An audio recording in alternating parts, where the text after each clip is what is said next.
사랑하는 성도 여러분, 요즘 어떻게 지내고 계신지요? 한 번도 경험하지 못한 시기를 지내면서 여러 감정과 또 삶의 모습들을 보는 것 같습니다. 원하기는 여러분의 삶에 하나님의 은혜가 가득하기를 소망합니다. 혹시 여러분 안에는 마음에 품고 있는 명언이 있으신지요? 자신만의 명언. 고 정주영 현대그룹 회장이 했던 말 다 기억하실 줄로 알고 있습니다. 시련은 있어도 실패는 없다. 이렇게 얘기했습니다. 내가 살아있고 건강한 한 나에게 시련은 있을지언정 실패는 없다라고 고 정주영 회장이 말을 남겼습니다. 우리 담임 목사님 이찬수 목사님에게도 청소년 사역에 하실 때 마음에 담아두셨던 하나의 문장이 있었습니다. 그게 뭐냐면 사랑하고 가슴에 닿게 표현해라 라는 말을 가슴에 두고 사역했다라고 합니다. 정말 하나님 그 대상을 사랑하게 하여 주시고 정말 하나님이 사랑하는 마음 주셨을 때 그 사랑을 그들이 느낄 수 있도록 표현할 수 있는 지혜를 달라고 목사님이 기도하면서 또 사역하셨다라고 제가 들었습니다. 우리가 잘 아는 우리 신종철 목사에게도 하나의 명언이 있습니다. 빛이 있으라. 그의 어머니가 늘 우리 신종철 목사에게 축복해줬던 말씀, 빛이 있으라. 그래서 우리 고등부에서나 자꾸 이렇게 많이 외치죠. 빛이 있으라, 빛이 있으라. 여러분의 삶 가운데 빛이 있기를 간절히 소망합니다. 얼마 전 저희 딸 9살 둘째가 한강까지 가족이 걷는 미션을 수행했습니다. 한 20km 정도 되고요. 한 5시간 정도를 걸어서 한강에 갔습니다. 아이한테 유혹한 건 이거였어요. 한강에 가면 끓여 먹는 라면이 있다. 그래서 첫째는 중학생이 되니까 이렇게 얘기했어요. 이렇게 얘기한 게 아니라 포기했는지 그냥 이러고 있었어요. 어차피 아빠 마음대로 갈 것이라는 걸 받아들이고 있는 모습이었어요. 근데 둘째 9살짜리 이렇게 얘기하더라고요. 라면은 집에서 끓여 먹어도 되는데. 맞습니다. 라면은 집에서 끓여 먹어도 되지만 저는 강행했습니다. 가자. 월요일 날 내 식구가 탄천 종합운동장에 차를 대고 거기서부터 걷기 시작했습니다. 가방에 뭐 젤리, 과자 뭐 이런 거, 그다음에 물 이런 걸 챙겨가지고 걷는데요. 가면 갈수록 불평이 새어나오는 거예요. 라면이 뭐길래? 왜 우리 아빠는 우리를 이렇게 끌고 가는 거야? 자꾸 달래면서 갔습니다. 결국 이제 한강에 도착하고 잠실 쪽으로 우회전을 해가지고 첫 번째 편의점에 드디어 도착해서 봐라! 저기가 약속했던 젖과 꿀이 흐르는 편의점이다. 아내를 다 데려갔습니다. 웬일이에요? 내부수리중. 저는 대안이 있었습니다. 제가 자전거를 타면서 늘 지나가는 길이었기 때문에 조금만 가면 두 번째 편의점이 있다는 걸 알았습니다. 두 번째 편의점이 있다. 걱정하지 마라. 가자. 몇백 미터 가서 편의점에 도착했습니다. 할렐루야, 내부수리 중. 저는 대안이 있는 사람입니다. 저는 무책임한 가장이 아니어서 걱정하지 말아라. 조금만 더 가면 또 편의점이 하나 있다. 그래가지고 또 걸어갔습니다. 내부수리죠. 코로나로 인해 가지고요. 아마 한강에 있는 편의점의 문을 다 닫았던 것 같습니다. 그때 저는 비전의 사람이었습니다. 아이들의 시선, 아내의 시선을 저 먼 곳 높이 솟아있는 롯데월드를 향해 가리켰습니다. 저기를 봐라. 저기에 가면 젖과 꿀이 흐르는 땅으로서 우리에게 먹을 것이 있을 것이다. 가자. 아빠 택시 타고 가요. 택시 타고 갈 것이다. 그러나 제 마음에는 택시 탈 마음이 1도 없었습니다. 그리고 제 이 롯데월드까지 가서 그 근처에서 밥을 먹고 버스를 타고 분당으로 돌아왔습니다. 그렇게 하고 그날 아이들은 너무 단잠에 빠졌습니다. 자라 뭐 할 거 없이 그냥 쓰러져 잠들었습니다. 그리고 다음 날 아이가 학습지를 푼 것을 제가 이렇게 보았습니다. 문제가 이랬습니다. 몸의 여러 부분의 이름과 하는 일을 써보아요 라는 문제였습니다. 2학년 문제인 거죠. 눈, 아이가 이렇게 썼습니다. 물건을 구분하는 일을 합니다. 귀, 소리를 들을 수 있어요. 손, 물건을 만져요. 그리고 몇 개 이렇게 쭉 있는 다음에 제가 눈길을 끄는 것은 다리였습니다. 다리, 뭐라고 썼을까요? 이렇게 썼습니다. 다리는 한강까지 갈 수 있어요. 이 아이에게 이 경험은 내 다리는 한강까지 갈 수 있구나라는 놀라운 추억을 선물해 주었습니다. 아까 우리 신종철 목사님도 이찬수 목사님도 그리고 정주영 회장도 아마 각자의 인생에서 이러한 메시지들을 마음에 품고 살아가셨을 것입니다. 오늘 에스겔이 그러면 과연 그 마음에 품었던 인생의 한 문장은 무엇일까? 오늘 저는 에스겔의 삶을 통해서 그것을 보길 원합니다. 에스겔의 첫 출발은 그리 나쁘지 않았습니다. 그가 태어난 기원전 622년은 매우 경사스러운 해였습니다. 율법책이 성전에서 발견된 그 해 즈음이었습니다. 그래서 우상타파로 시작된 요시야의 종교개혁이 정말로 이 절정을 이룬 시기였습니다. 유다 왕국의 마지막 성군, 그래서 이 성군으로 해서 모든 백성이 영적 부흥과 부국강병을 꿈꾸는 시기에 에스겔이 태어났습니다. 이러한 염원을 담아서 그의 이름은 에스겔이 되었습니다. 그의 부모는 다시 강해지는 나라를 꿈꾸면서 에스겔, 하나님이 그를 강하게 하시기를 이라는 이름을 그에게 지어 주었습니다. 이런 소망의 때에 태어났음에도 불구하고 하루아침에 이스라엘은, 아니 남유다는 나아지지는 않았습니다. 에스겔이 청소년기를 지내면서 그는 혼돈의 시기를 겪어야 됐습니다. 에스겔 1장 3절입니다. 함께 읽도록 하겠습니다.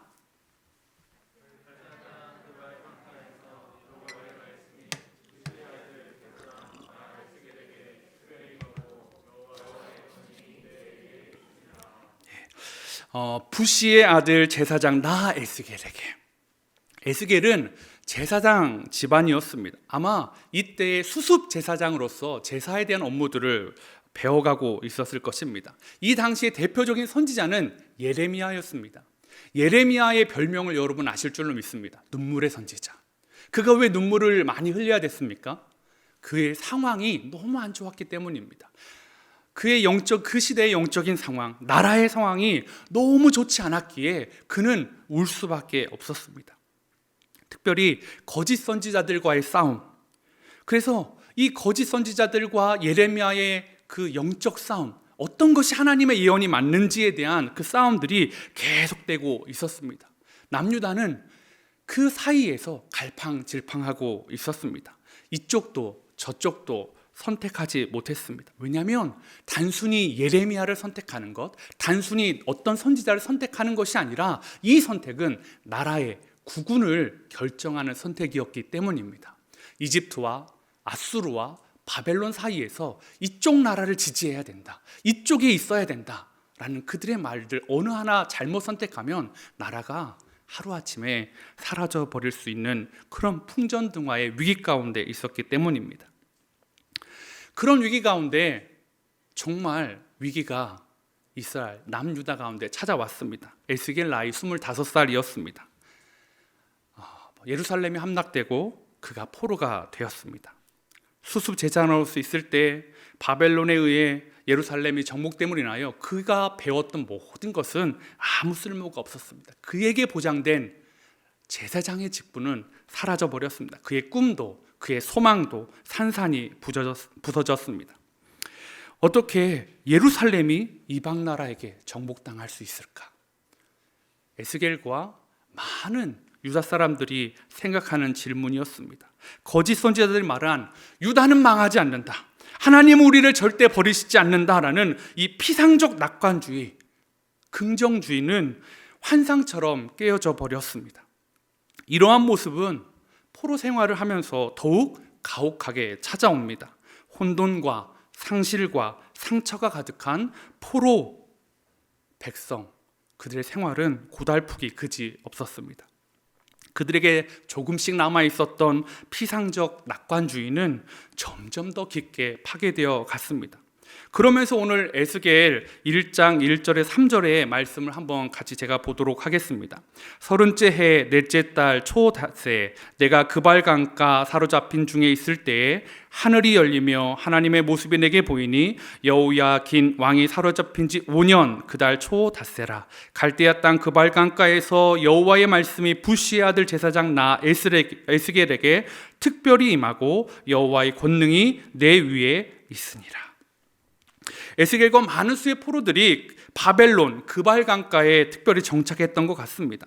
성경에 보면 바벨론의 많은 강가를 슬픔의 땅이다라고 이야기하고 있습니다. 왜냐하면 시편 137편 1절에서 4절을 보면 이렇게 이야기합니다.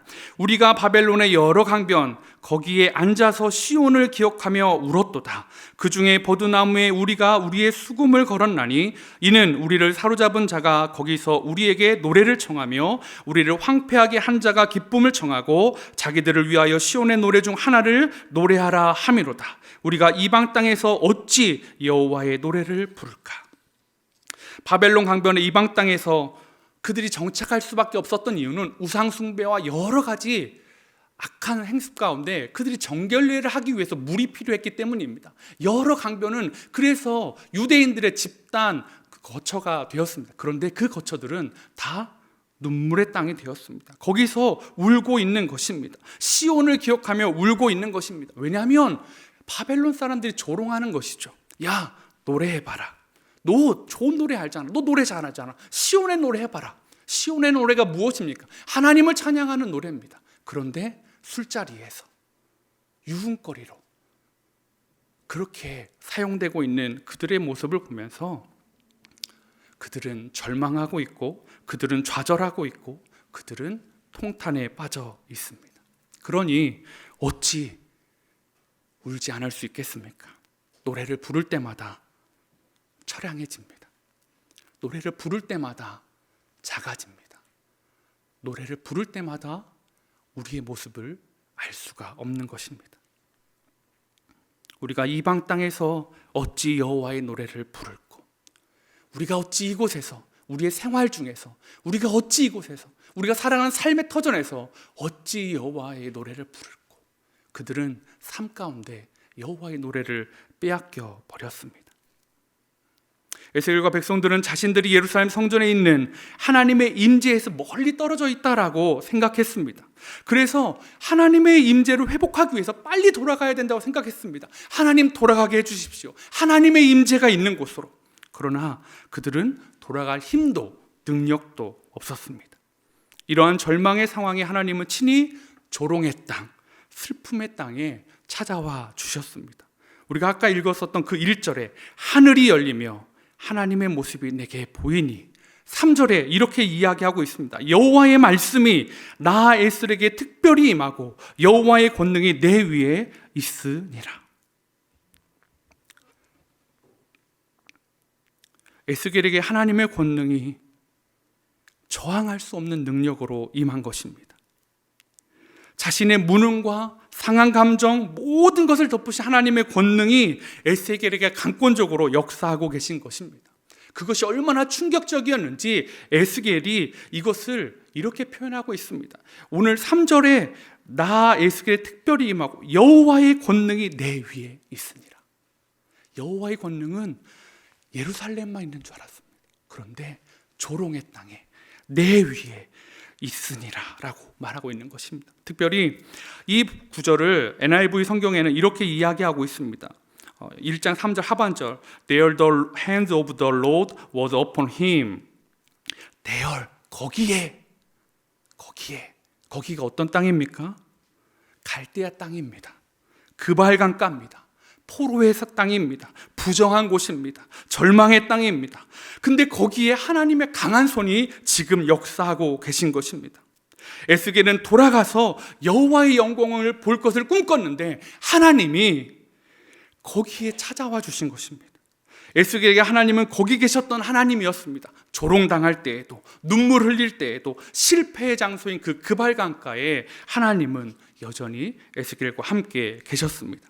이것이 얼마나 에스겔에게 소망이 되었는지, 얼마나 충격적이었는지 에스겔서 마지막을 이렇게 이야기합니다. 48장 35절입니다.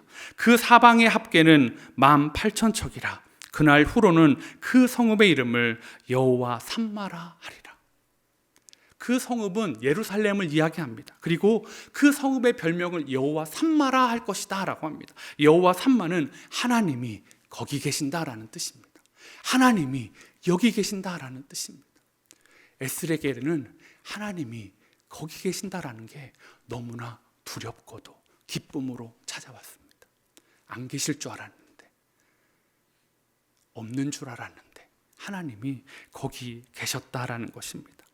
바로 저는 이것이 아마 에스겔의 인생의 한 문장이지 않을까 생각해 보게 되었습니다. 그렇다면 하나님이 찾아와 주신 에스겔의 삶은 어떠했을까요, 여러분? 하나님이 함께 계셨대요. 찾아와 주셨대요.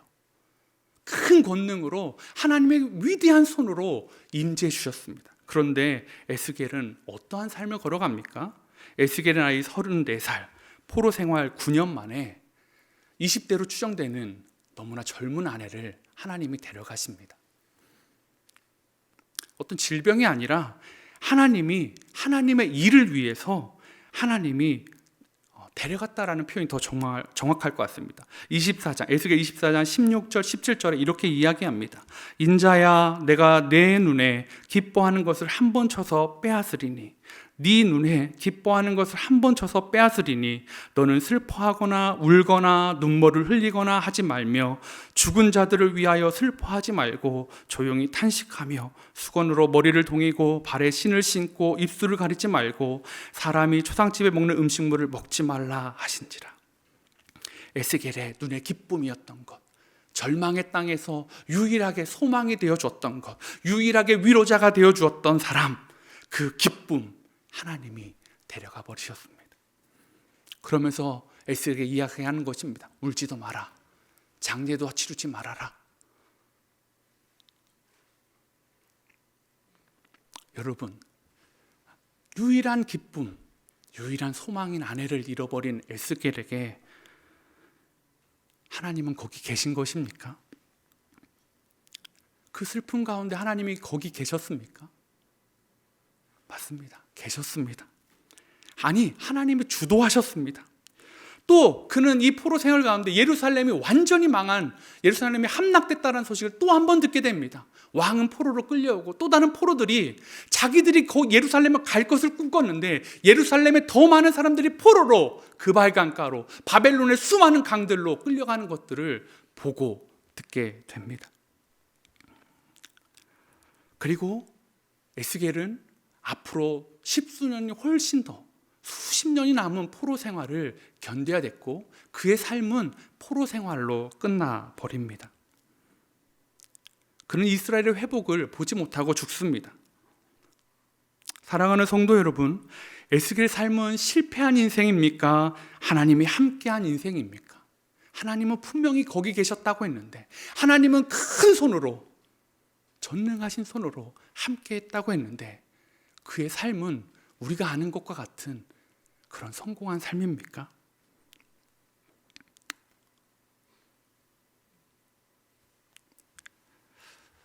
저는 이 질문에 쉽지 않지만 맞다라고 대답하고 싶습니다. 하나님이 함께 하신 인생입니다. 하나님이 함께 하신 인생입니다. 저에게 너도 에스겔과 같은 삶을 살 수 있겠니? 물으신다면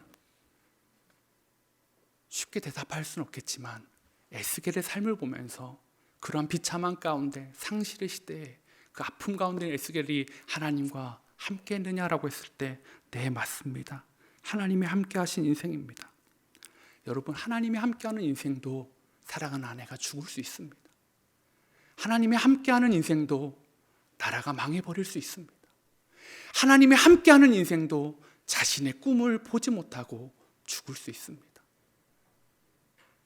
그 말을 우리에게 적용해 본다면 하나님이 함께하는 인생도 자녀가 좋은 대학에 가지 못할 수 있습니다.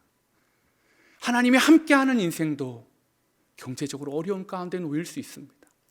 하나님이 함께 하시는 인생도 암으로 여러 가지 질병으로 쓰러질 수 있다라는 것입니다. 에스겔은 우린 돌아갈 거야, 이방 땅에 살지만 잘 될 거야 같은 막연한 긍정주의에 의지해서 살지 않았습니다. 만약에 에스겔이 그랬다면 그는 정말 살기 힘든 사람이었을 것입니다. 하나님을 원망했다든지 인생의 끝맺음을 할 수 있는 그냥 다른 선택을 했을 것입니다. 그런데 하나님이 거기 계셨는데도 아까 말씀드린 것처럼 꿈도 이루어지지 않고 재앙도 막아주지 않았지만 그는 하나님과 함께한 사람이었습니다. 그렇다면 우리는 여기서 한 가지 질문을 해보고 싶습니다. 그렇다면 하나님은 왜 에스겔에게 찾아오셨을까? 하나님은 재앙도 막아주시지 않고, 하나님은 아내를 살려주시지도 않고, 하나님은 망하는 예루살렘을 구원해 주시지도 않았는데 왜 에스겔에게 찾아오셨을까? 우리는 왜 하나님을 믿어야 됩니까? 하나님이 찾아오시는 인생, 하나님이 찾아오시는 그 인생은 첫 번째로 피상적 낙관주의가 아닌 말씀이 꿈꿀 수 없는 인생의 소망이 된다라는 것을 기억하는 것입니다. 피상적인 낙관주의로 잘 될 거야, 잘 될 거야, 이것이 아니라 말씀이 꿈꿀 수 없는 인생의 소망이 되는 것, 그것이 하나님이 찾아오시는 인생이다라는 것입니다. 오늘 본문에 하나님의 권능이 에스겔을 뼈들의 골짜기 한가운데로 데리고 가셨습니다.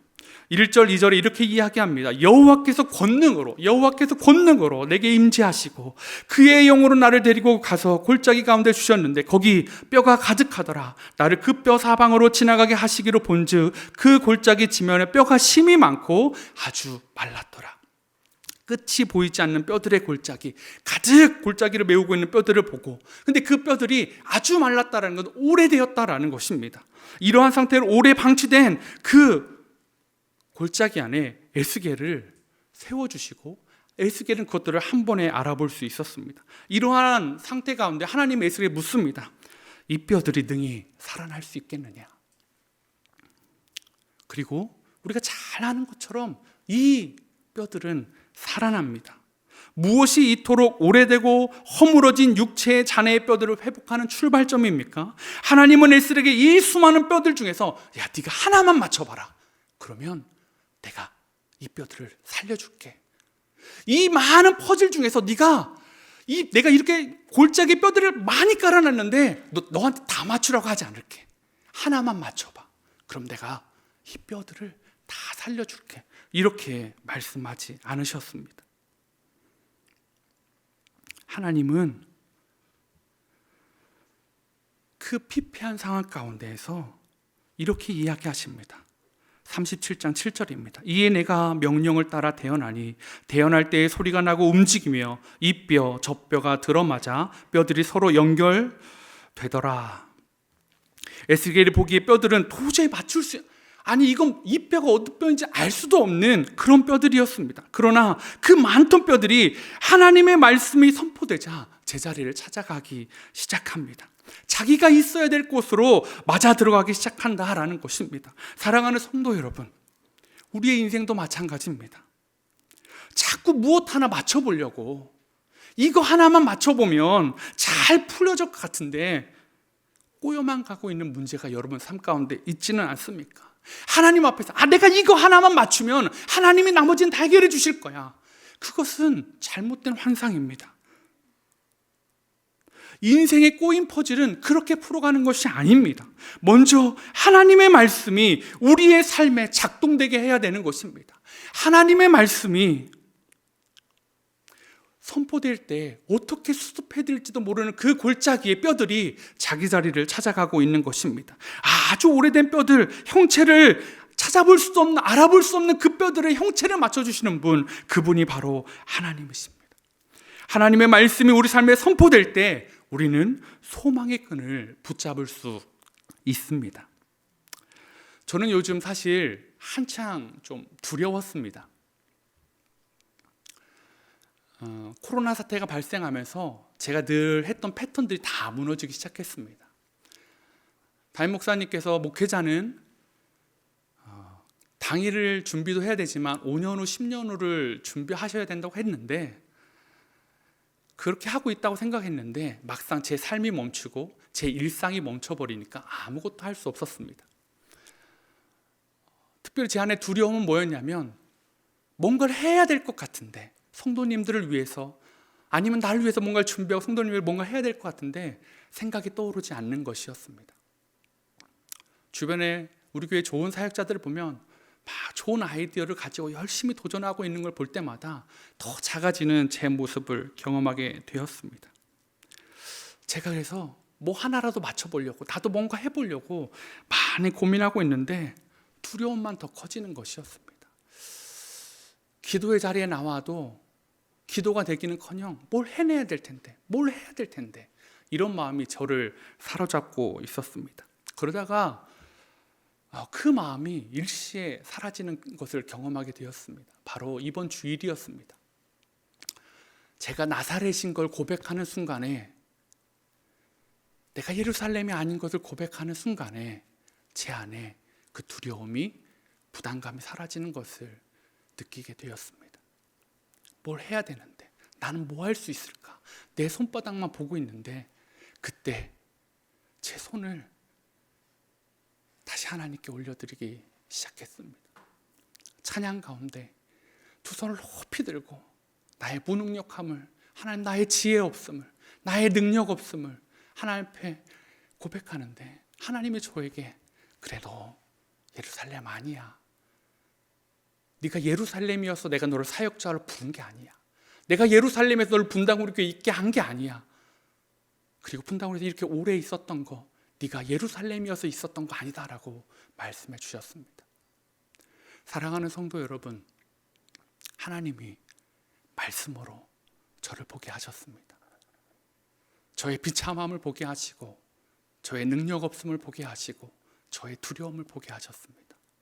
그리고 네가 할 수 있는 것이 아니라 그거 보기 전에 하나님의 말씀을 좀 붙잡아 보지 않으련이라고 목사에게 말씀해 주셨습니다. 그 뒤로 제 예배가 살아났습니다. 찬양을 하면 눈물이 흐르고, 하나님을 향해 두 손이 올라가고, 통회하는 심령이 되고, 뭘 해내야 될 게가 아니라 하나님 나와 함께 계심이 얼마나 감사한지요. 하나님이 내 손을 붙잡고 계시면 그곳이 그 빨강가이든, 그곳이 뼈들이 가득한 골짜기이든, 하나님 내가 뼈를 맞추는 거 아니라면 하나님 내 손을 좀 붙잡고 가주십시오. 말씀이 저를 살려주는 은혜를 제가 경험하게 되었습니다. 왜냐하면 제가 하나님의 자녀된 것 역시 선한 것이 있어서가 아니기 때문입니다. 여러분도 마찬가지 아닙니까? 여러분에게 무슨 깨끗함이 있어서, 여러분에게 무슨 능력이 있어서 여러분이 그것을 가지고 계십니까? 여러분이 무엇 때문에 하나님의 자녀가 되었습니까? 하나님의 은혜 아닙니까? 하나님의 사랑 아닙니까? 오늘 이 시간 제 말이 아니라 하나님의 말씀 앞에 우리의 두 손이 높이 들려지는 은혜를 경험하는 시간이 되기를 간절히 소망합니다. 하나님이 찾아오시는 인생 두 번째는 피당적 낙관주의가 아닌 성령이 소망을 이루는 동력이 된다라는 것입니다. 뼈들이 제자리를 찾아가고 힘줄이 생기고 살이 오르고 가죽이 덮인 모습, 놀라운 기적입니다. 그런데 거기서 멈추면 그건 역시 시체입니다. 그건 역시 놀라운 기적이지만 거기서 멈추면 시체라는 거죠. 좋아할 것은 하늘나는 독수리들과 들짐승들 뿐입니다. 만찬인 거죠. 야, 웬 이렇게 맛있는 음식이 준비한 것인가? 다시 시간이 지나면 그것은 뼈들로 돌아갈 것입니다. 그런데 이러한 몸에 변화를 준 것은 생기입니다. 여기서 사용된 생기는 히브리어 원어로 루아흐인데요, 오늘 1절에서 14절에 10번이나 여러 가지 단어들로 사용되고 있습니다. 생기, 영, 바람 이렇게 표현되고 있는데, 이것은 하나님의 영이시고 성령을 의미합니다. 에스겔 37장 9절에 이렇게 이야기합니다. 또 내게 이르시되 인자야 너는 생기를 향하여 대언하라. 생기에게 대언하여 이르기를 주 여호와께서 이같이 말씀하시기를 생기야 사방에부터 와서 이 죽음을 당한 자들에게 불어서 살아나게 하라 하셨다라. 이러한 성령의 역사는 사방에서 폭풍처럼 그 골짜기 안에 역사했다라는 것입니다. 그제서야 그 시체들이, 그 기적의 중심에 있었던 그 시체들이 군대가 되기 시작했습니다. 이 군대는 자신들의 의지로 움직이는 것이 아니라 성령으로부터 시작하여 군대가 되었고, 그 군대의 성령으로 말미암아 그들은 움직이는 자들이었습니다. 성령의 인도하심을 받아 살아가는 사람들, 이 군대는 마른 뼈와는 전혀 다른 삶을 살아가게 되는 것입니다. 사랑하는 성도 여러분, 어쩌다 제가 마른 뼈가 되었습니까? 어쩌다 여러분이 마른 뼈가 되었습니까? 그것은 성령의 충만함을 잃어버렸기 때문입니다. 무엇이 우리를 마른 뼈로 만든다고요? 우리 안에 성령은 있는데 충만함을 잃어버릴 때 우리는 마른 뼈가 될 수밖에 없습니다. 오늘 이 시간 성령의 충만함을 덧입는 여러분이 되시길 간절히 소망합니다.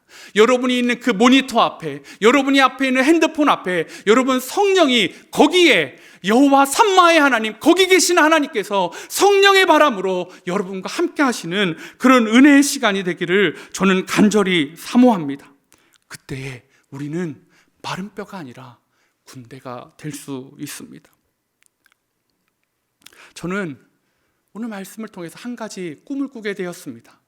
먼 꿈이 아니라 이 코로나가 언제 종식될지는 알 수 없지만 우리가 다시 분당 우리 예배당에 모여서 예배 드릴 때에 마른 뼈들이 모여서 예배하는 것이 아니라 군대로 모여서 예배하는 꿈을 꾸게 되었습니다.